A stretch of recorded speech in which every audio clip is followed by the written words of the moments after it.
Today's show is sponsored by Supreme Whiskey Stones, an LEO business specializing in the best whiskey accessories to protect and serve your favorite pours. From whiskey stones to customer laser-etched glassware, they take pride in what they do and love making their customers happy. Check them out on Instagram at Supreme Whiskey Stones, at supremewhiskeystones.com, or through the various military and first responder organizations they sponsor.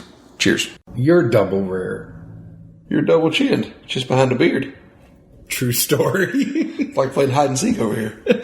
Why do you think the beard keeps getting longer and longer? Jesus, you're like a turkey soon, huh? We need one of those little things Tarek has at the store. The little thing he shakes and makes a turkey noise. Oh, I know. I told him I wanted one. Seriously, just have that and like walk behind people in public and shake that thing and just walk off. Imagine being like at the mall or something or some restaurant and you're just like keep going. Some big crowd of people where you could do it indiscreetly. Oh, I need that. I need it now. I absolutely need it. As you do it, turn around and look like, oh, it must be somebody behind me, so all people around you are going to turn too. Oh, that'd be great with the wife. Hey, honey, I'm home. Don't even say the front part. Just walk in the door and shake the shit out of it. Dad's home.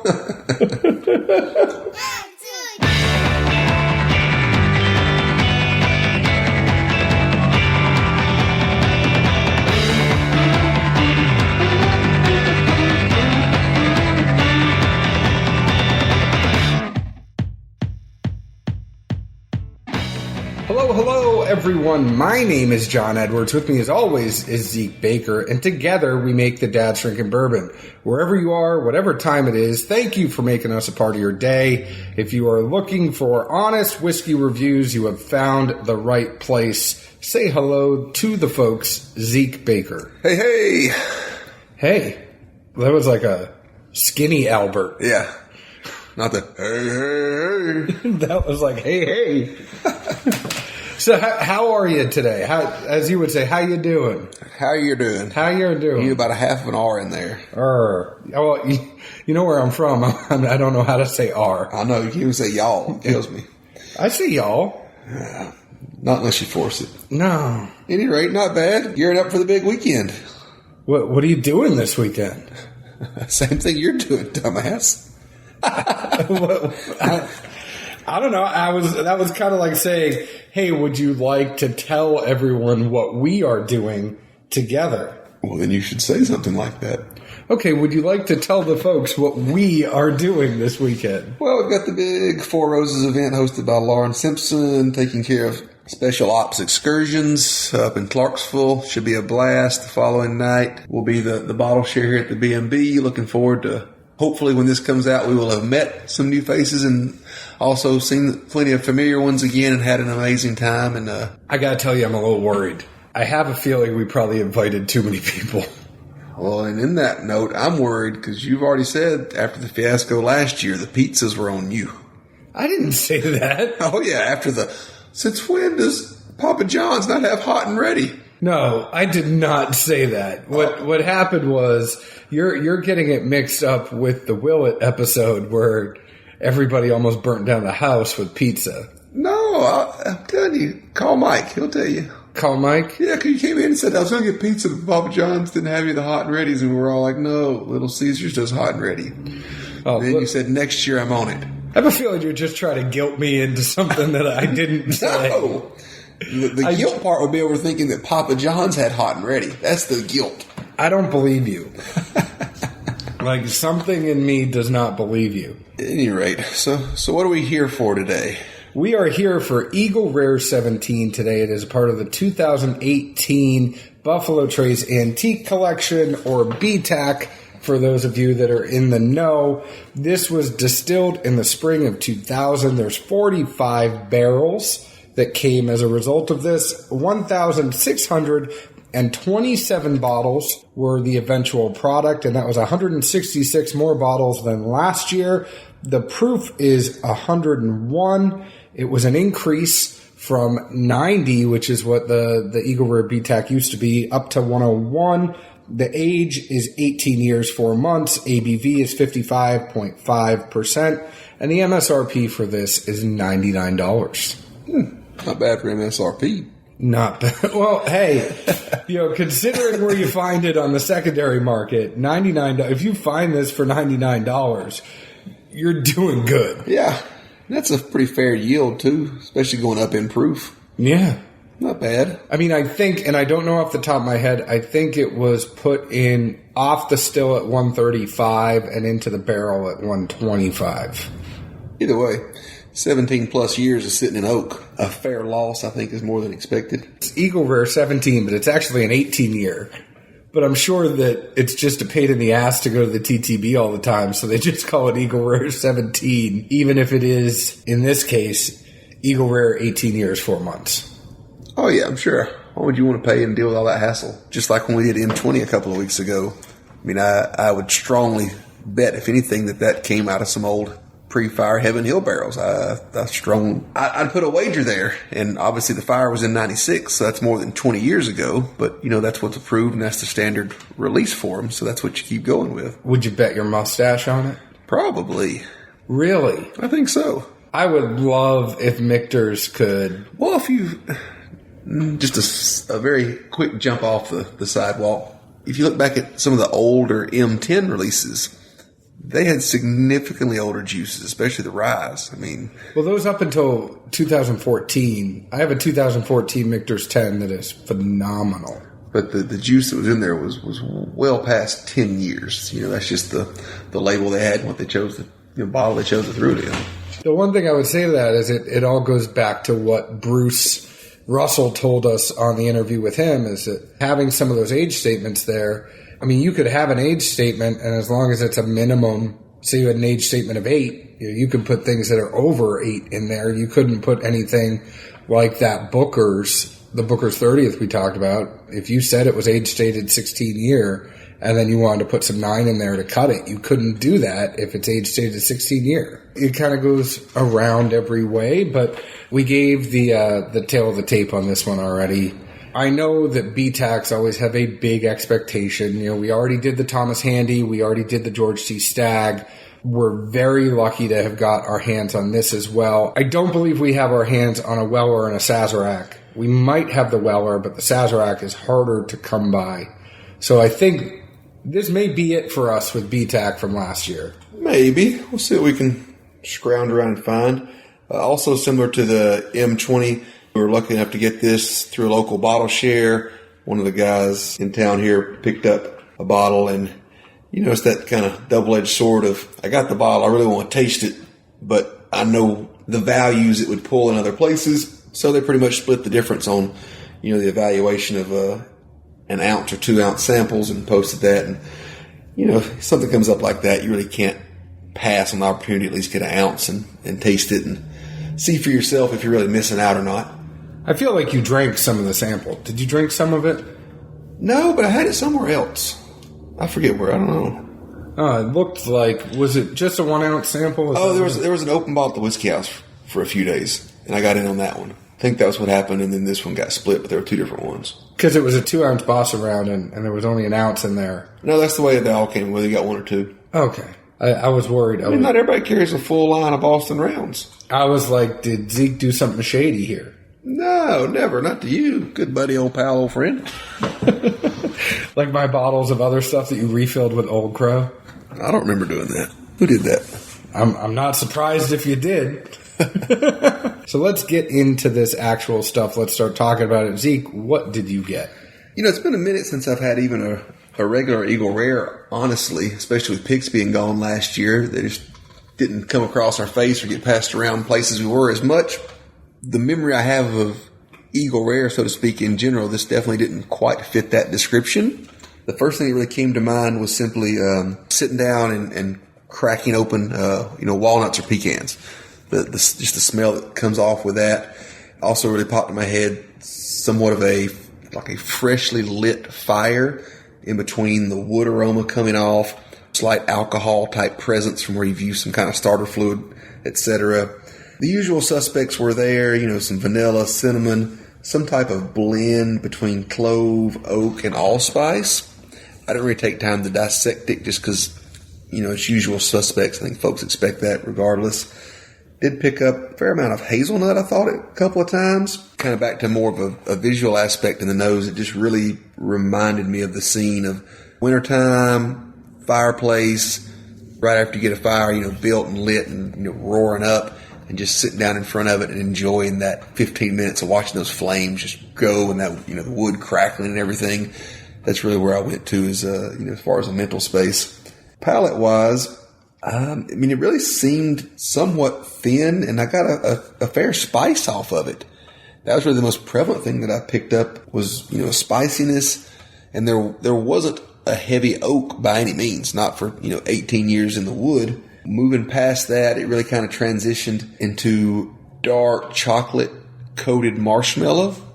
But whereas normally I feel like you have a big marshmallow with a little bit of chocolate over it, this would have been a lot of chocolate over a little marshmallow.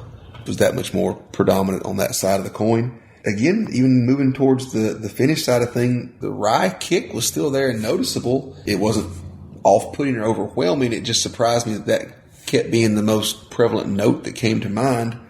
Finish-wise, and it was more of a, after the pour is done, kind of taking a deep breath and that kind of vapor moving back up through the mouth and nares. And I've only got this one other time. It reminded me of what I would just simply call grandma's closet.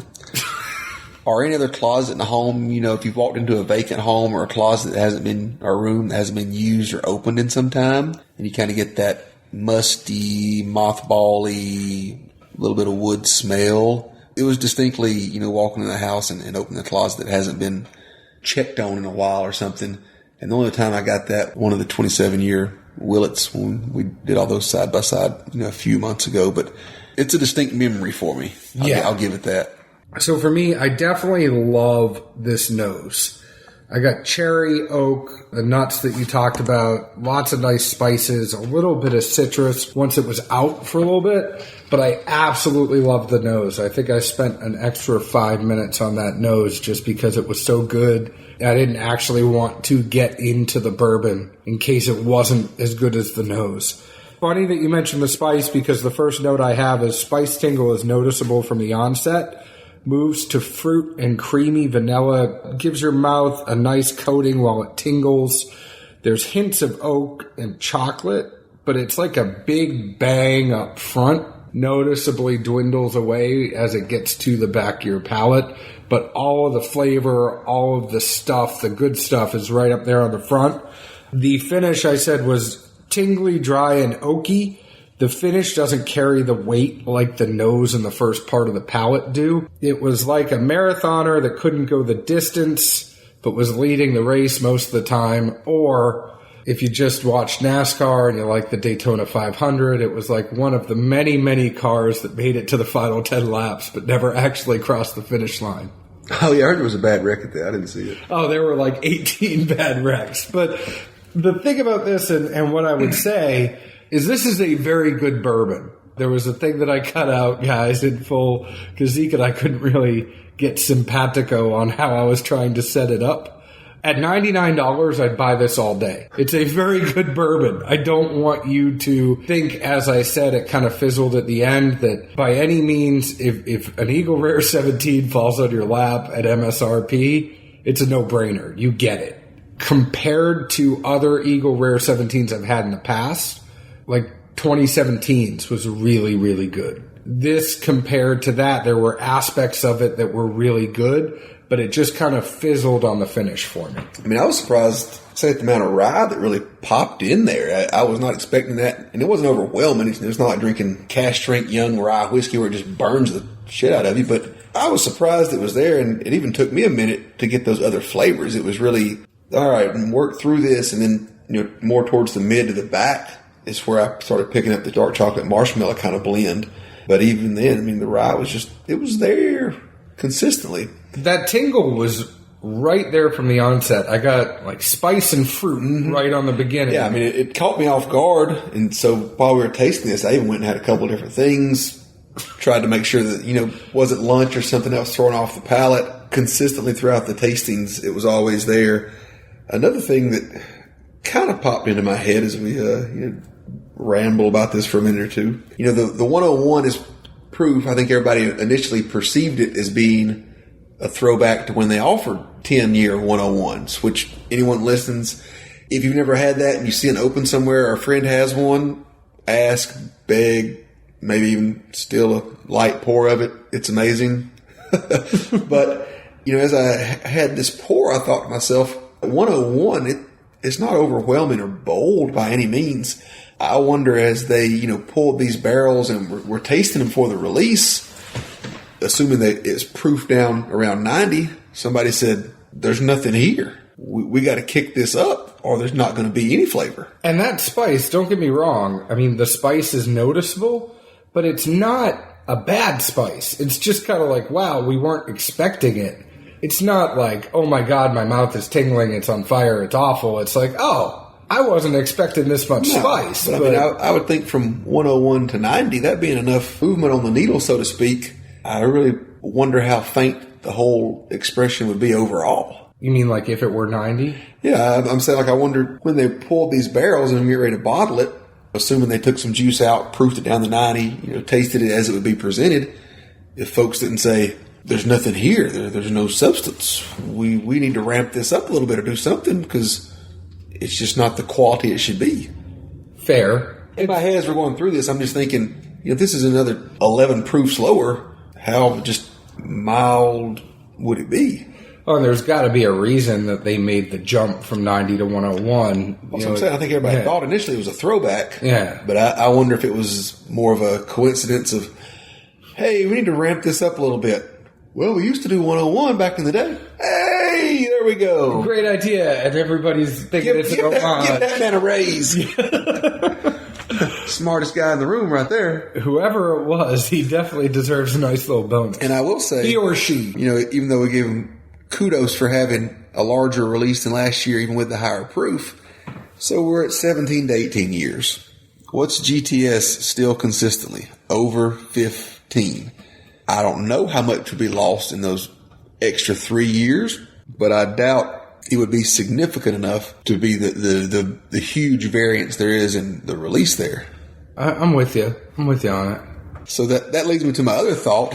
If these are the same mash, and, we've seen read things that say they like to age even the same mash in different ricks, other nuances that create a different profile here and there.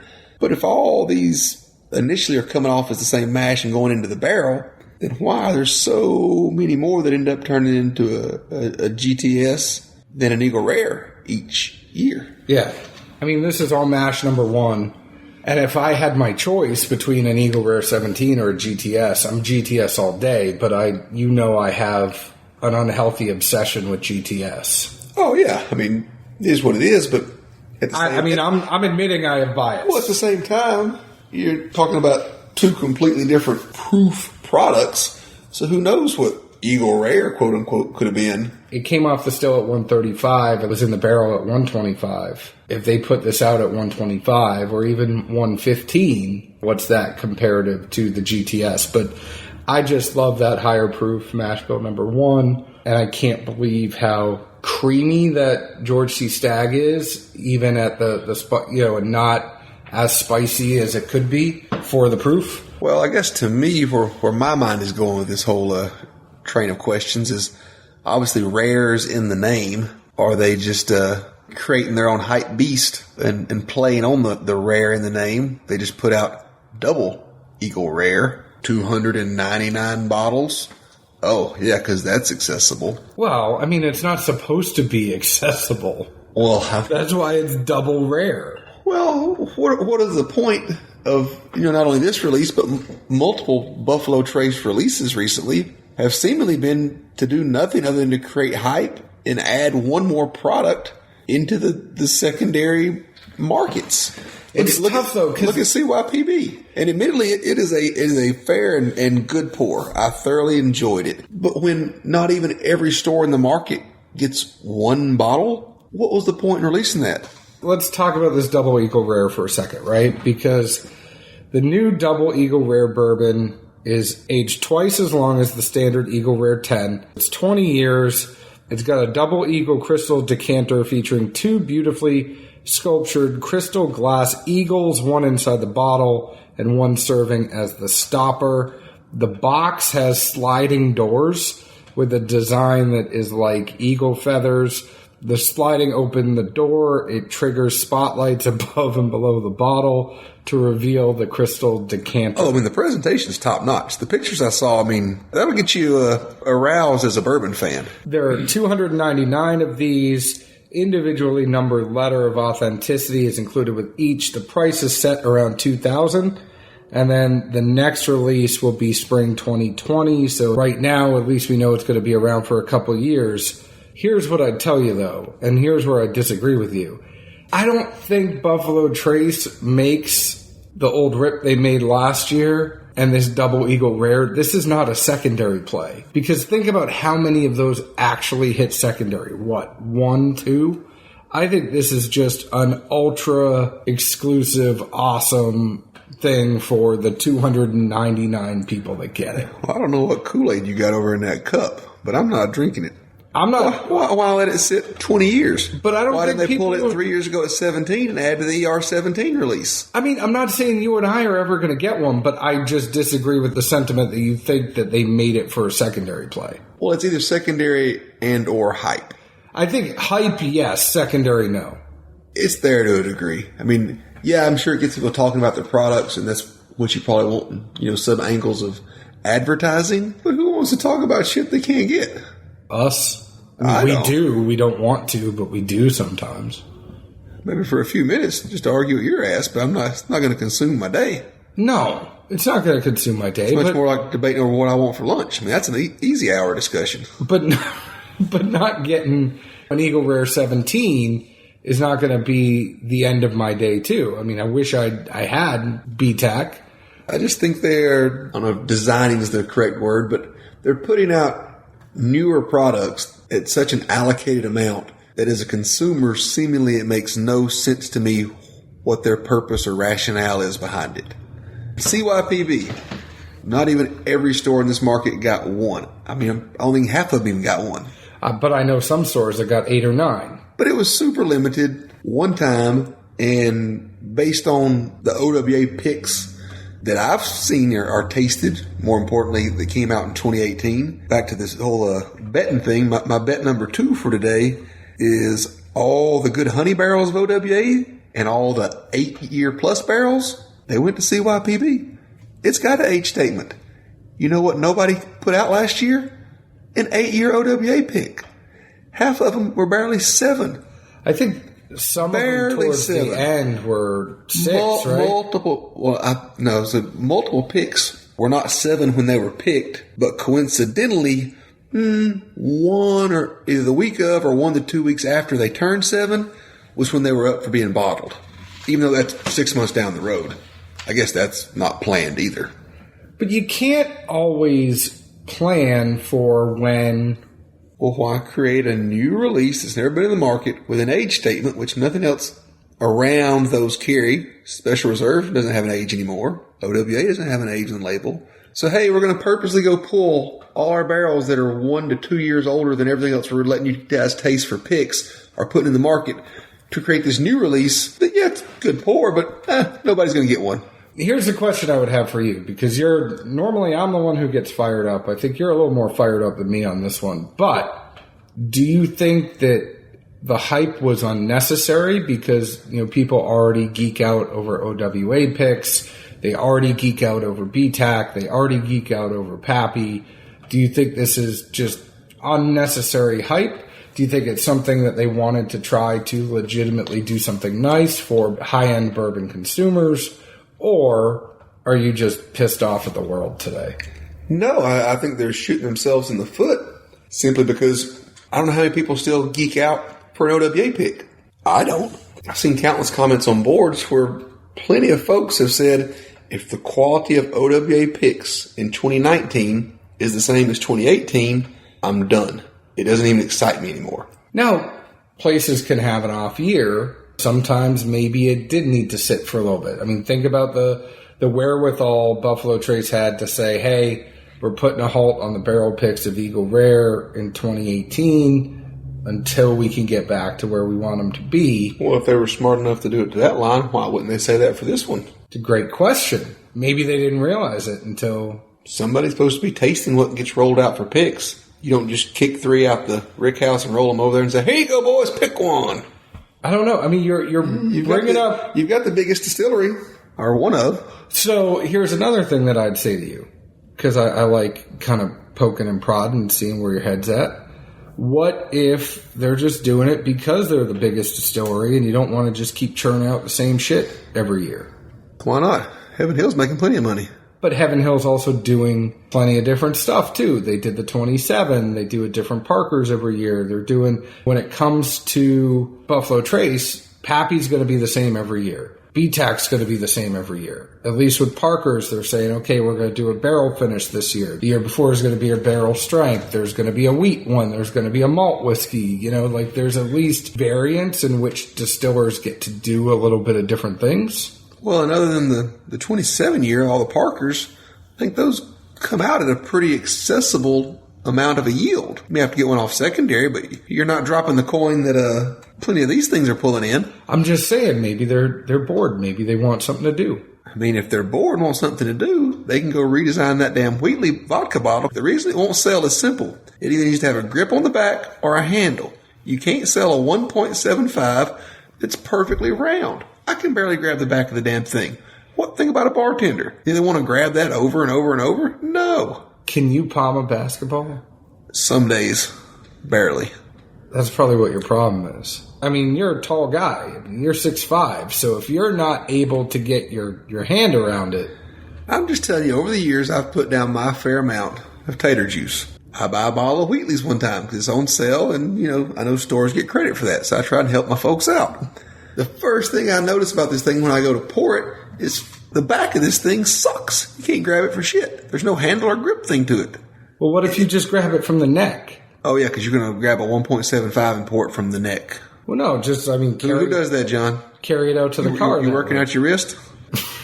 I'm telling you, by the end of that bottle, I was so pissed off at it. I was just like, this is why they can't sell this stuff to people. It doesn't pour worth a flip. Plain and simple. So you think they should be taking the time that they're doing for all the other stuff and do a bottle redesign of Wheatley vodka? It would make much, much more sense, especially considering the quote-unquote value they put on their vodka and how that links to everyone's allocations. Okay. Then again, if they did that, they'd probably have to find more allocated products to give people because they actually be selling their vodka. Jesus, double-edged sword. I don't know. I tend to give them more of a pass on doing the creative stuff. I know I'm never going to get it.